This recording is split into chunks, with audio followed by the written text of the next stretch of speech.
Bonjour, c'est Guillaume Guestin. Donc voilà, ça fait 3 ans et demi que j'écris des livres et que je suis publié chez 10 livres qui sont des éditeurs gratuits sur internet.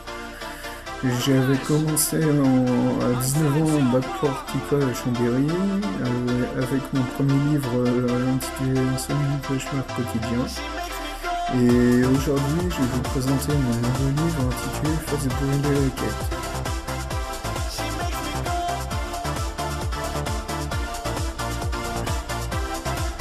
Donc voilà, Face brûler la quête parle de Face brûler un dragon de la Terre de Feu qui devra affronter les vampires de la Terre de l'Ombre et leurs espions afin de récupérer le chef Serpentarius, qui ramènera la paix sur l'ensemble des royaumes de l'eau, de la glace, de l'Amazonie et des elfes. Donc j'ai fait ce bouquin sur la demande de 2 amis que j'ai connus à Chambéry, Andrew et Agnès, qui m'ont demandé de le faire quand ils ont appris que j'étais écrivain et que j'avais écrit l'enseignement de cauchemar quotidien et recueil de poèmes. Je vais maintenant vous lire la préface de mon livre intitulé Face brûler la quête. Préface.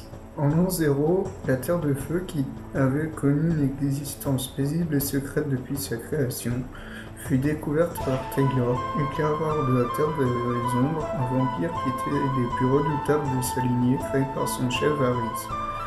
Tous deux étaient les vampires les plus anciens de la Terre des Ombres et n'avaient pour seul but que de posséder le monde.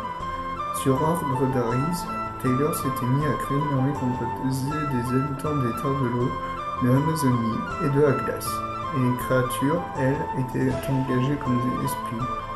Quiconque ne se soumettait pas était pourchassé afin d'être tué ou pris comme esclave au service d'Aris.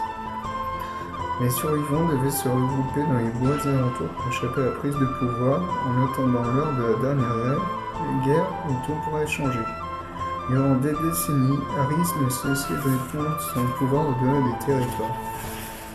Cependant, une chose le tracassait. Pour enfin devenir maître du monde, il lui manquait un élément important.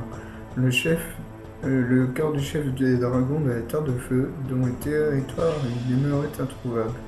Jusqu'à ce jour de l'an 0, où Taylor finit par découvrir ce milieu préservé de toute guerre.